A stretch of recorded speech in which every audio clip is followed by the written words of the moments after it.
Praise the lord. ఇందాక video పెట్టాను చూడండి. నేను ఎందుకు ఈ మాట చెప్తున్నానంటే, మనుషులు లోకాచారాలతో పడిపోయి దేవునికి దూరం అయిపోతున్నారు, దేవుని ప్రేమకు దూరం అయిపోతున్నారు. కొన్ని మాటలు మీతో పంచుకోవాలని ఆశ కలిగి ఉన్నాను. మరి మీరు చదువుకోండి, మార్కు సువార్త 7వ అధ్యాయం 6 నుంచి 9 వచనాలు చదువుకోండి. లోకాచారాలు చేస్తూ ఉన్నారు, అలాంటి వారి హృదయం దేవుడికి దూరంగా ఉందని చెప్పాడు. అలాగే రోమపత్రికలో మీరు చూస్తే, రోమపత్రిక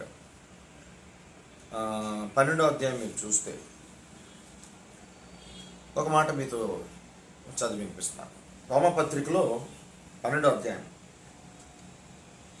ఈ యొక్క సంఘానికి పౌలు గారు రాస్తున్న మాటలు ఏంటంటే, కాబట్టి సహోదరులారా, పరిశుద్ధమును దేవునికి అనుకూలమైన సజీవ యాగముగా మీ శరీరములను ఆయనకు సమర్పించుకొనుడని దేవుని వాత్సల్యమును బట్టి మిమ్మల్ని బతిమాలు కొనుచున్నాను. ఇట్టి సేవ మీకు యుక్తమైనది. మీరు ఈ లోక మర్యాదను అనుసరింపక, ఏమన్నారండి? ఈ లోక మర్యాద ఒకటి ఉంది. ఇప్పుడు ఆమె భర్త చచ్చిపోతే, ఇందాక వీడియోలో చెప్పాను, ఆమె భర్త చనిపోతే ఒక సెంటిమెంట్ అంట.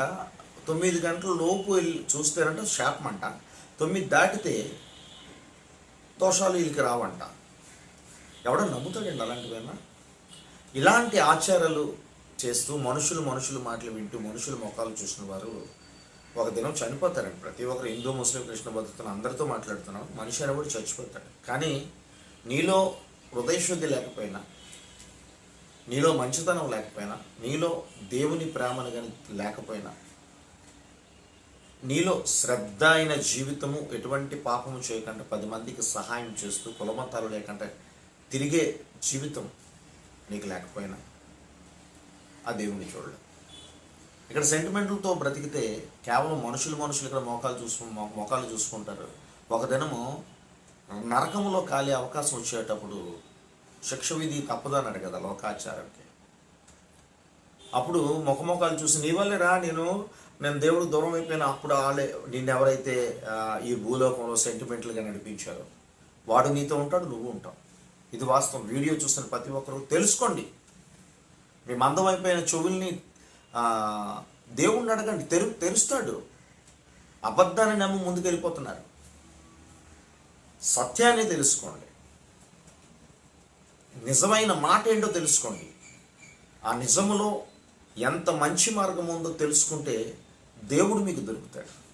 దేవుడే సర్వకోటి సృష్టికర్త మీకు తోడు నడిపిస్తాడు. నిన్ను నడవలసిన త్రోవ నడిపిస్తాడు. నీ రాకపోకలను దేవుడు నిన్ను కాచి కాపాడుతాడు. నీ కుడి పక్కనే ఉంటాడు.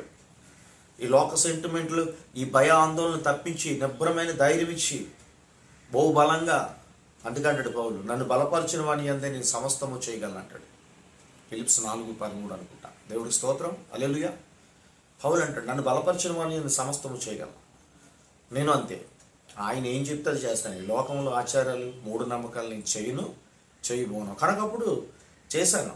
తెలియని పాపానికి ఎన్నో దెబ్బలు తిన్నా, ఎన్నో అవమానాలు, నిందలు వచ్చాయి. ఇక్కడ లోకాచారం చెప్పాడు క్లియర్గా. ఇకండి, మీరు ఈ లోక మర్యాదను అనుసరింపక ఉత్తమమును అనుకూలమును సంపూర్ణమై ఉన్న దేవుని చిత్తమేదో పరీక్షించి తెలుసుకున్నట్లు మీ మనసు మారి నూతన మగుట వలన రూపాంతరము పొందిడి. మనసు మారాలి. ఎన్నాలండి ఈ యొక్క పూర్వీకులు చెప్పిన మార్గంలో వెళ్ళిపోతారు.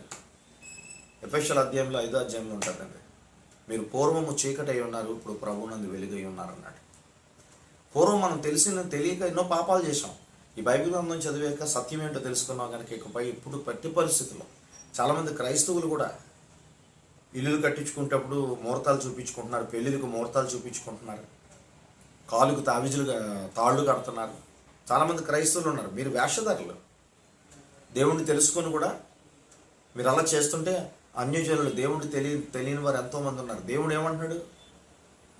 మార్కు సువార్త 10:17 ఏమంటున్నాడు చూడండి. అది మీకు ఒకసారి వినిపిస్తాను. మార్కు సువార్తలో ఏమంటున్నాడు దేవుడు? ఎంత మంచి మాట చెప్పాడు.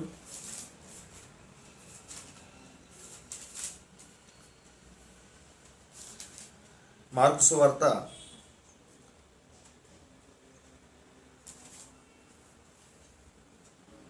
11వ అధ్యాయము 17వ వచనం చూడండి. మరియు ఆయన బోధించుచు, నా మందిరము సమస్తమైన అన్యజనులకి ప్రార్థనా మందిరం అనబడను అని వ్రాయబడను. ఇది వారికి కూడా ప్రార్థనా మందిరం, యేసు ప్రభు మందిరం అని చర్చ అని చెప్తున్నాడు దేవుడు ఇక్కడ. ఇప్పుడు క్రైస్తవుడుగా నువ్వు సెంటిమెంట్లుగా చూస్తే మరి అన్యజనులు ఎలాగా మందిరానికి రాగలరు? మిమ్మును బట్టే అన్యజనుల దగ్గర నా నామము దూషించబడుతుందని రోమాపత్రికలో ఉంది 2:24. మీరు చదువుకోండి, రోమాపత్రికలో ఉంది 2:24లో ఉంది. మీరు సెంటిమెంట్లతో ఉన్నారు కనుక మిమ్మల్ని బట్టి కదా దేవుని నామము అన్యజనుల మధ్య దూషించబడుచున్నది. ఒక క్రైస్తవుడిగా ఉండి దేవుడు మనం తెలుసుకొని రక్షణ తీసుకొని లోక సెంటిమెంట్లతో బ్రతుకుతూ ఇష్టాసారంగా బ్రతుకుతూ ఉంటే మీ క్రైస్తవుడు ఇలా ఉన్నాడండి అని చెప్పి వారు ఎగతాళిగా చేస్తే దేవుడి నామానికి అలాంటి వారు ఎవరన్నా వీడియో చూస్తే మారండి, మీ బ్రతుకులు మార్చుకోండి. మీ ఇంట్లో ఎందుకు గొడవలు, ఎందుకు మీ పిల్లలు మీ మాట వినట్లేదు, ఎందుకు మీకు సమస్యలు, గొడవలు, ఇబ్బందులు ఉన్నాయి? అందుకే లోకాచారాలతో ఉన్న ప్రతి ఒక్కడికి కూడా శ్రమలు, యుద్ధాలు, ఇబ్బందులు ఎదురవుతాయి. ఈరోజు నేను ప్రతి ఒక్కరికి చెప్తున్నాను, హిందూ, ముస్లిం, క్రిస్టియన్ బతుకుతాను, ఎవరైనా సరే లోకాచారం పక్కన పెట్టండి.